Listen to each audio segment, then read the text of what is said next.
한국은행이 현재 0.5%인 기준금리를 유지하기로 결정했습니다. 하지만 이주열 총재가 올해 안에 기준금리 인상론을 배제하지 않으면서 앞으로 금리 조정이 이루어질지 관심이 집중되고 있습니다. 관련 내용 짚어보겠습니다. 자, 그리고 미국 달러 가치가 떨어지는 가운데 중국의 위안화의 몸값이 오르고 있습니다. 자, 위안화 강세, 중국 당국이 살짝 불편한 기색을 보이고 있는데 이유를 살펴보고 또 달러 가치가 떨어지면 세계 경제, 또 우리 경제에 어떤 영향이 있을지까지 짚어보겠습니다. 경제 읽기 브리핑이었습니다.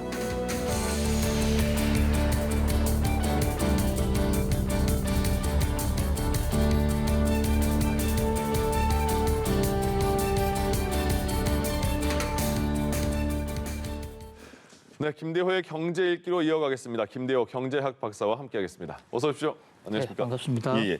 한국은행이 기준금리 0.5% 수준으로 유지하기로 결정을 했는데 이유는 뭘까요?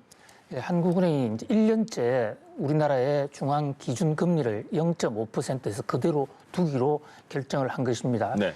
한국은행의 이 0.5%라는 기준금리는 지난해 5월 달에 당시 코로나 팬데믹으로 한국 경제가 상당히 어렵고 특히 서민 가계가 흔들리고 있을 때 경기 부양책을 위해서 통화를 풀기 위해서 만든 것인데요. 당시에 1.25까지 올라갔던 우리 그 기준금리를 빅컷을 통해서 0.75로 한번 떨어뜨린 적이 있고요. 네. 또 그것을 0.25%포인트 더 떨어뜨려서 0.5로 만들었는데 예. 최근에 와서 지금 경기가 활성화되고 있고 또 일부에서는 경기가 지나치게 과열되고 있는 것이 아니냐, 물가가 올라간 그런 문제가 제기되면서 인플레 공포까지 나왔기 때문에 예. 혹시 한국은행이 이 금리 인상을 또 시발을 건드리지 않겠는가라는 그런 지적도 있었습니다만은 한국은행은 요지부동 그대로 이 금리를 0.5%에서 그대로 유지했는데요. 작년 5월 이후에 금통위가 벌써 8번째 열렸는데 예. 단 한 번도 변함없이 그대로 유지했습니다. 한마디로 0.5를 그대로 유지한 것은 네. 현재 경제가 좀 좋게 나오긴 하지만은 그러나 아직은 금리를 올려서 물가를 잡을 때가 아니라 예. 국내 경제의 회복세를 더 뒷받침해 줘야 될 아직은 경기 부양의 정책의 무게 중심을 더 둘 때다라는 점을 확실히 했다. 이런 점에서 앞으로 당분간은 경기 부양 위주의 정책이 계속 나올 것으로 보입니다. 금리가 확 떨어지는 걸 빅컷이라고 하나 보죠? 그렇습니다. 예, 그렇군요. 이주열 한국은행 총재가 그러나 올해 안에 금리 인상에 대해서 말을 했는데 경제 상황이 어떻게 전개되느냐에 따라서 달라질 것이다 이렇게 말을 했어요. 그러면 이게 금리 인상도 어느 정도 가능성을 열어둔 거라고 봐야 될까요? 이게 금리 인상은 경제 상황에 따라서 원래 올렸다가 내렸다 하는 게 금리이기 때문에 예. 배가 고프면 밥을 먹을 것이다라는 얘기하고 똑같은 거예요? 거의 똑같은 얘기예요. 예. 그러나 그럼에도 불구하고 여기에 시장에서는 조금 의미를 두고 있죠. 왜냐하면 그동안의 한국은행 입장에서는 아예 금리 인상이라는 말 자체를 하지 않았고 오히려 그 예. 반대로 금리를 더 내릴 것이냐 또는 통화를 더 풀 것이냐, 양적 완화를 할 것이냐 이런 쪽에 무게 중심을 두어왔는데 이주열 총재의 이 대화 아까 선택하는 단어 중에 예. 금리 인상도 이제 가시권에 들어왔냐 그런 면에서 세간에서는 특히 경제계에서는 한국은행이 금리 인상 문제도 고민하고 있구나 그런 면에서 상당한 시장의 시그널 신호를 보내준다는 거죠. 예. 여차하면 금리를 올릴 수도 있다. 그러니까 특히 만약에 이제 물가가 생각보다 더 올라간다. 현재 물가 억제 목표는 한국은행의 2%입니다만은 현재 한국은행의 전망으로서는 물가가 2% 이상 올라갈 것으로 보이지 않는다는 겁니다. 네. 지난달에 물가가 2.3%로 올랐지만 이것은 기준이 낮았다는 그 기저 효과에 따른 것이고 예. 기초적으로 인플레가 굳어졌다고 아직 보지 않거든요. 그러나 그럼에도 불구하고 하는 총재의 입에서 금리 인상을 생각할 수도 있다라는 것은 우리 경제정책 기조에 변화가 올 수도 있다. 시장도 조금 조심해야 되지 않나 이런 생각을 갖게 됩니다. 그렇군요. 한국은행이 또 우리나라 경제 성장 전망을 했는데 처음에는 3%로 했다가 이번에 4%, 1%포인트를 올려서 전망을 했어요. 그렇습니다. 이 3%와 4%는 엄청난 차이거든요. 예. 그 단순하게 비교하더라도 30% 이상을 더 높이 본 건데 네. 이렇게 단기적으로 한 나라의 중앙은행이 국가의 경제 성장률을 단기간에 이렇게 높이거나 낮추는 예가 사실상 없습니다. 예. 지금 그래픽 그림에서 보시다시피 네. 우리나라 성장률이 갑자기 전망치가 4%로 우뚝 올라서 버렸지 않습니까? 자, 그만큼 지금 경제 상황이 한치 앞을 알 수 없을 정도로 긴박하게 돌아가고 있고 예. 한국은행이 예측하기 어려울 정도로 돌발 변수들이 많다. 이렇게 볼 수도 있고요. 또 하나는 최근에 이제 정부가 경기 부양책을 폈는데 지난번 3.0이라고 전망할 때는 그 경기 부양책이 집행되기 전이고 막상 그 경기 부양책 정부의 그 재정을 푸는 정책이 그 집행이 되고 나니까 생각보다 경기가 더 좋아졌더라. 그다음에 또 하나 최근에 예. 우리 경제가 좋아지는 것은 수출이 예상보다도 굉장히 지금 빠른 속도로 늘어나고 있거든요. 네. 전년 동기 대비 지금 수출 증가율이 무려 50%, 60% 지금 펑펑 늘어나고 있거든요. 물론 그 안에는 여러 가지 구조적인 몇 가지 좀 의미 없는 얘기도 있지만 그러나 총체적으로는 수출이 50, 60% 늘어난다. 그렇게 되면 결국 우리 GDP도 올라갈 것이다. 이미 민간연구소 같은 데는 그림에서 보시다시피 LG 같은 데는 4.0, 또 한국금융연구원에서는 4.1, JP 모간 미국의 투자은행입니다. 여기서는 4.6%까지 예상을 하고 있어요. 예. 보통 이 4% 정도가 성장을 하면 여기서 좀 과열 성장이라고 볼 수가 있습니다. 우리나라의 잠재 성장률보다 좀 더 높은 수준이거든요. 네. 그러나 그럼에도 불구하고 한국은행은 금리를 올리지 않기로 했지 않습니까? 왜냐하면 성장률 자체도 기저 효과가 있다. 작년에 우리나라가 마이너스 성장을 했습니다. 네. 그러니까 마이너스 성장한 그것을 기초로 해서 계산을 하니까 사실상 4.5% 성장한다 하더라도 2년 전 정도에 비하면 아직도 평년의 경제 성장률을 아직은 회복하지 못한 것이다. 그렇게 판단하고 있는 것 같고요. 그러나 다만 갑자기 성장률이 이렇게 그 마이너스에서 플러스로 올라간다 이럴 때에는 그에 따른 어떤 급격한 성장에 따른 부작용이 올 수도 있기 때문에 예. 한국은행은 이 대목에 대해서도 예의주시하고 조심은 하는 그런 상황입니다만 아직은 저 4% 성장이 높다라고 생각하지는 않는다라는 시그널도 분명히 했습니다. 알겠습니다. 부동산 상황 좀 볼까요? 오세훈 서울시장이 후보 시절에 공약으로 내세운 이 재개발 규제 완화 정책을 발표를 했습니다. 먼저 어떤 내용이 들어가는 거죠? 예, 오세훈 시장이 시장 당선된 지가 한 달 정도 지나가는데요. 그동안에는 상당히 좀 그 오세훈 칼날을 별로 내지 않았었어요.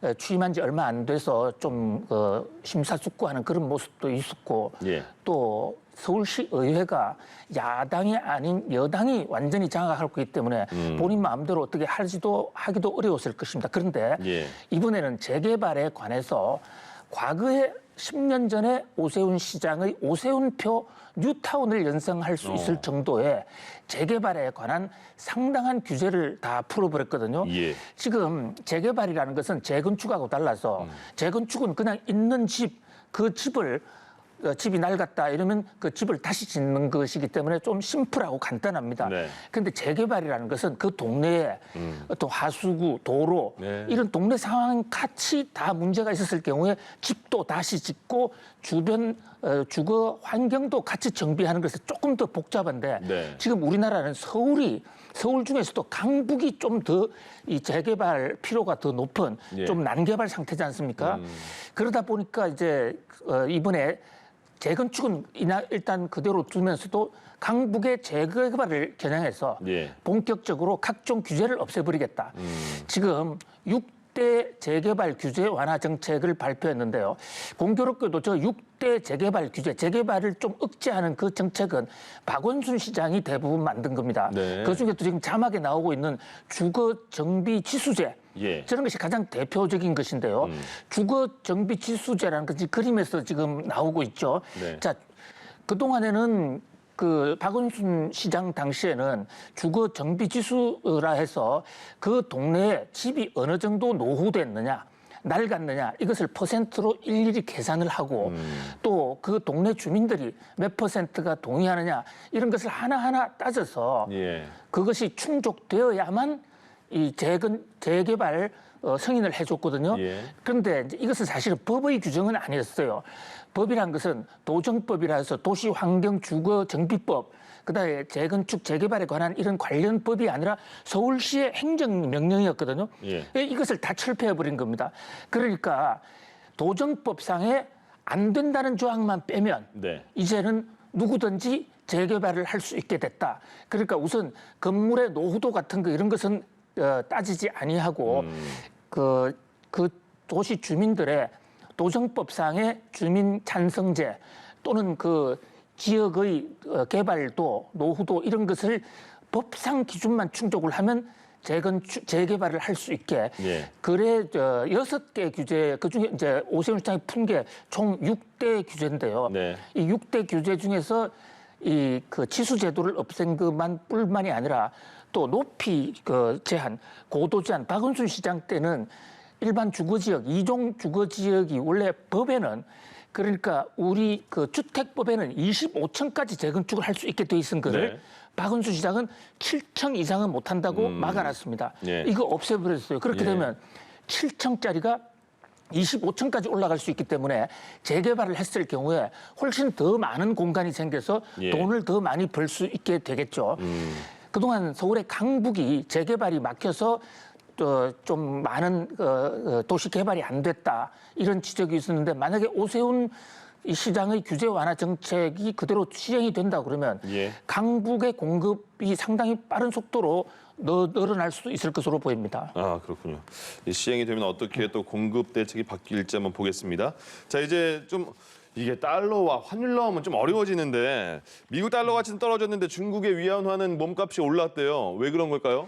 예, 중국 돈은 위안화, 예. 자신들은 런민비라고 해서 인민폐라고 그럽니다. 네. 미국 돈은 그린백이라는 달러인데 요즘 세계를 움직이는 두 강대국, 하나는 미국이고 하나는 중국인데 이 두 나라의 예. 각 통화 간의 이 가치가 워낙 극명하게 차이가 벌어져서 네. 이것이 화제거리는 물론이고 다른 나라 경제에도 상당히 지금 충격을 주고 있거든요. 예. 우선 결론적으로 말씀드리면 중국 위안화는 가치가 쑥쑥 올라갑니다. 네. 근데 미국 달러는 가치가 쑥쑥 떨어지고 있어요. 예. 그러다 보니까 지금 그래픽에 보시는 대로 달러 대비 위안화 환율 1달러를 바꾸는데 위안화를 얼마 줘야 되느냐 이것이 달러 대비 위안화 환율인데요. 네. 환율이 떨어진다는 것은 1달러를 바꾸는데 좀 더 적은 위안화를 줘도 같은 돈에 달러를 바꿀 수 있다. 그러니까 예. 위안화 가치가 올라갔다는 얘기입니다. 네. 그래프는 내려왔지만은 상당히 지금 위안화 가치의 증가세가 가파르죠.